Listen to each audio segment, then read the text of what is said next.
অনেকদিন পর ইলিশ মাছ দিয়ে কাঁচা কলার ঝোল রান্না করলাম। আসসালামু আলাইকুম, কেমন আছেন সবাই? আলহামদুলিল্লাহ, আমি অনেক ভালো আছি। চুলায় ফ্রাই প্যান বসিয়ে দিয়েছি, এতে পরিমাণ মতো সয়াবিন তেল দিয়ে দেব। তেল গরম হয়ে গেলে আগে থেকে কাটা মাছগুলো দিয়ে দিব। মাছে একটু হলুদ আর একটু লবণ দিয়ে আগে মেখে রেখেছিলাম। মাছটা বেশি বড় ছিল না, আমি ভাবিনি যে এর ভিতরে ডিম হবে। আমার ইলিশ মাছের থেকে ডিমটা বেশি ভালো লাগে।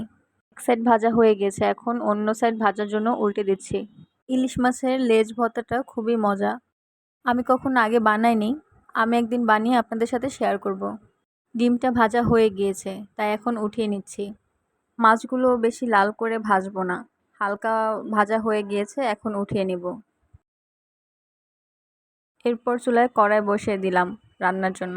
এর ভিতরে ইলিশ মাছ ভাজার তেলগুলো দিয়ে দিচ্ছি। এখানে তেলের পরিমাণ কম, তাই আরেকটু তেল দিয়ে দিব। এরপর কেটে রাখা পেঁয়াজ কুচি দিয়ে দিচ্ছি। একটু নেড়েচেড়ে এর ভিতরে দিয়ে দিব হলুদের গুঁড়ো, এরপর মরিচের গুঁড়ো। একটু নেড়েচেড়ে এর ভিতরে দিয়ে দিব পরিমাণ মতো লবণ। এরপর মশলাটা কষানোর জন্য অল্প পরিমাণে পানি দিয়ে দিব। মশলাটা একটু নেড়েচেড়ে ঢাকনা দিয়ে ঢেকে দিব। কিছুক্ষণ পর ঢাকনাটা তুলে নিচ্ছি। মশলাটা কষানো হয়ে গিয়েছে। অনেকে ইলিশ মাছে আদা রসুন দিয়ে খেতে পছন্দ করে, কিন্তু আমার কাছে আদা রসুন ছাড়াটাই ভালো লাগে। মশলার ভিতরে সবগুলো ইলিশ মাছের টুকরো দিয়ে দিলাম। এরপর একটু নেড়েচেড়ে ঢাকনা দিয়ে ঢেকে দিব কিছুক্ষণের জন্য। কিছুক্ষণ পর ঢাকনাটা তুলে নিচ্ছি। মাছ কষানো হয়ে গিয়েছে, এখন মশলা থেকে ইলিশ মাছের টুকরোগুলো আলাদা করে তুলে নিব।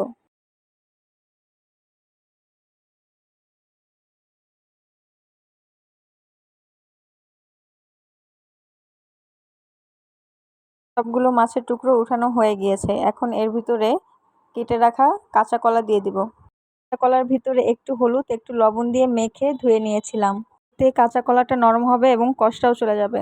এরপর কেটে রাখা আলু দিয়ে একটু নেড়েচেড়ে ঢাকনা দিয়ে ঢেকে দিলাম। কিছুক্ষণ পর ঢাকনা তুলে নিয়েছি। কষানো হয়ে গিয়েছে, এরপর এর ভিতরে পানি দিয়ে দিব। তরকারিটা একটু ঝোল রান্না করব, তাই একটু বেশি পানি দিয়ে দিচ্ছি। এরপর ঢাকনা দিয়ে ঢেকে দেব কিছুক্ষণের জন্য। কিছুক্ষণ পর ঢাকনাটা তুলে নিচ্ছি, তরকারিতে বলক উঠে গেছে। এরপর কেটে রাখা টমেটোগুলো দিয়ে দিব। কিছুক্ষণের জন্য আবার একটু ঢেকে দিচ্ছি। কিছুক্ষণ পর ঢাকনাটা তুলে নিব। এরপর ভেজে রাখা মাছগুলো দিয়ে দিব। এই পর্যায়ে ঝোলটা একটু মুখে দিয়ে দেখবেন লবণ ঠিক আছে কিনা। এর উপরে এখন কিছু কাঁচামরিচ দিয়ে দিচ্ছি। এখন কিছুক্ষণের জন্য ঢেকে দিব। কিছুক্ষণ পর ঢাকনাটা তুলে নিলাম। তরকারিটা রান্না করা হয়ে গিয়েছে। দেখতেই পাচ্ছেন কালারটা কত সুন্দর হয়েছে। Thank you for watching. আল্লাহ হাফেজ।